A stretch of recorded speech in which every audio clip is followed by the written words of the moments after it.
আসসালামু আলাইকুম। আজকে আমি রান্না করব চিংড়ি মাছ দিয়ে একটা রেসিপি। আমরা অনেক সময় কিন্তু চিংড়ি ভুনাটা খেয়ে থাকি। চিংড়িটা আজকে আমি ভিন্নভাবে রান্না করব। চিংড়ি দিয়ে আজকে আলু ভুনা করব। আমি কিভাবে চিংড়ি মাছ দিয়ে আলু ভুনা করি চলুন তাহলে দেখে নিন। প্রথমে চিংড়ি মাছ ভুনা করার জন্য আমি একটা প্যান নিয়ে নিয়েছি, দিয়ে দিলাম প্যানে তেল। তারপরে আগে থেকে আমি চিংড়ি মাছগুলো বেছে রেখেছিলাম। চিংড়ি মাছের মাথাটা আমি পুরোটাই ফেলে দিয়েছি। আপনারা চাইলে পরিষ্কার করে মাথাটাও রাখতে পারেন। তারপর এখন আমি দিয়ে দিলাম তেলে। চিংড়ি মাছগুলো খুব সুন্দর করে ভেজে নেব। ভেজে নিলে আমার কাছে মনে হয় চিংড়ি মাছটা খেতে বেশি ভালো লাগে। এপাশ ওপাশ করে খুব সুন্দর করে আমি কিন্তু চিংড়ি মাছগুলো ভেজে নিব। আপনারা না চাইলে কিন্তু না ভেজেও রান্না করতে পারেন, এটা পুরোটাই আপনাদের ইচ্ছা। চিংড়ি মাছগুলো কিছুক্ষণ ভেজে নিলাম। এখন চিংড়ি মাছগুলোকে আমি নামিয়ে নিব। চিংড়ি মাছগুলো সম্পূর্ণভাবে কিন্তু ভেজে নেওয়া হয়ে গেছে। চিংড়ি মাছগুলোকে এখন আমি তুলে নিব, আর আমি একই তেলে এখন দিয়ে দিব আলুগুলো আমি দিয়ে দিলাম। আলুগুলো আমি কেটে ভালো করে ধুয়ে রেখেছিলাম আগে থেকে। তারপর এপাশ ওপাশ করে আলুগুলো কিন্তু ভেজে নিব। আলুগুলো ভেজে নিলেও কিন্তু রান্না করলে খেতে ভালো লাগবে, আর ভেজে নেওয়ার সময় কিন্তু অনেকটা আলু কিন্তু সেদ্ধ হয়ে যায়। খুব সুন্দর করে এপাশ ওপাশ করে আমি কিন্তু ভেজে নিচ্ছি। চুলাটা মাঝারি আছে রেখে আমি কিন্তু পুরো রান্নাটাই শেষ করে নেব। এ পর্যায়ে আলুগুলো কিন্তু ভেজে নেওয়া হয়ে গেছে। এখন আমি তুলে নিব। একই ফ্রাই প্যানে আমি দিয়ে দিলাম রান্না করার মতন তেল। তারপরে দিয়ে দিব পেঁয়াজ কুচি। অনেকটা পরিমাণে পেঁয়াজ কুচি আমি দিয়ে দিয়েছি, যেহেতু আমি একদম ভুনা ভুনা করব সেই কারণে। তারপর পেঁয়াজ কুচিগুলোকে আমি খুব সুন্দর করে ভেজে নেব। হালকা বাদামি কালার আসা পর্যন্ত কিন্তু পেঁয়াজটাকে ভেজে নিতে হবে। বাদামি কালার কিন্তু হয়ে গেছে। এখন আমি এখানে দিয়ে দিব আদা রসুন পেস্ট। এখন আমি এখানে দিয়ে দিচ্ছি আদা রসুন পেস্ট। আমি এখানে 3 চা চামচ আদা রসুন পেস্ট দিয়েছি। দিয়ে দিলাম 1 চা চামচ হলুদের গুঁড়ো, 2 চা চামচ মরিচের গুঁড়ো। ঝালটা আপনারা বাড়িয়ে কমিয়ে নিতে পারবেন। দিলাম পরিমাণ মতো লবণ। তারপর সব কিছু পেঁয়াজের সঙ্গে কিন্তু মশলাগুলো ভেজে নিতে হবে। মশলার যে কাঁচা একটা গন্ধ থাকে সেই গন্ধটা আর থাকবে না। খুব সুন্দর করে আমি কিন্তু মশলাগুলোকে ভেজে নিয়েছি।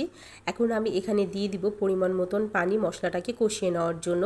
পানিটা আমি দিয়ে দিয়েছি। খুব সুন্দর করে পানির সঙ্গে মশলাগুলোকে মিশিয়ে নিতে হবে এবং মশলাটাকে কষিয়ে নিতে হবে। মশলাটাকে কষিয়ে নেওয়ার জন্য আমি একটা ঢাকনা দিয়ে ঢেকে দিলাম কিছুক্ষণের জন্য। কিছুক্ষণ পর ফিরে আসলাম। মশলা কষানো হয়ে গেছে, উপরে তেল চলে এসেছে, তাহলে কিন্তু বোঝা যাবে মশলাটা কষিয়ে নেওয়া হয়ে গেছে। খুব সুন্দর করে নাড়াচাড়া করে নিতে হবে।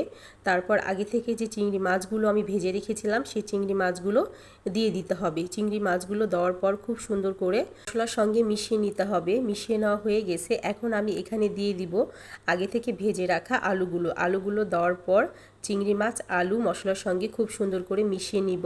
সব কিছু একসঙ্গে মিশিয়ে নেওয়ার পর ঢাকনা দিয়ে ঢেকে সব কিছু একসঙ্গে কষিয়ে নিতে হবে।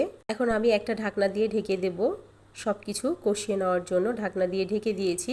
কিছুক্ষণ পর ফিরে আসব। কিছুক্ষণ পর ফিরে আসলাম।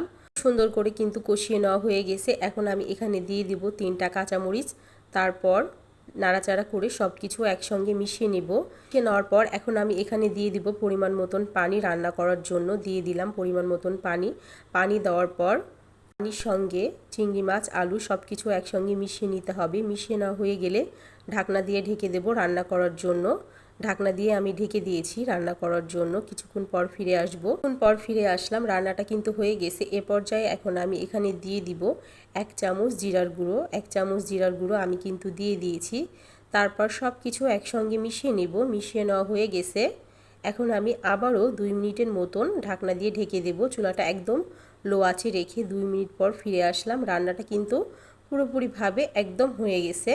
অনেক সুন্দর একটা কালার চলে এসেছে কিন্তু রান্নায়। রান্নার শেষে জিরার গুঁড়ো দিলে কিন্তু দারুণ একটা কালার চলে আসে রান্নায়। আজ রেসিপিতে আপনাদের সাথে শেয়ার করলাম আজকে চিংড়ি মাছ দিয়ে আলু ভুনা। চিংড়ি মাছ ভুনা করলে যেভাবে খেতে ভালো লাগে, এইভাবে রান্না করলে কিন্তু কোনো অংশে কম লাগে না খেতে।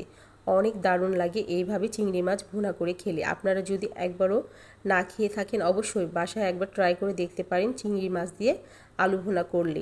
ভিডিও যদি আপনাদের কাছে ভালো লাগে অবশ্যই লাইক কমেন্ট শেয়ার করতে কিন্তু ভুলবেন না। যারা চ্যানেলটিকে সাবস্ক্রাইব করেননি চ্যানেলটিকে সাবস্ক্রাইব করে নেবেন, বেল বাটনে ক্লিক করবেন নতুন ভিডিও পাওয়ার জন্য। আল্লাহ হাফেজ।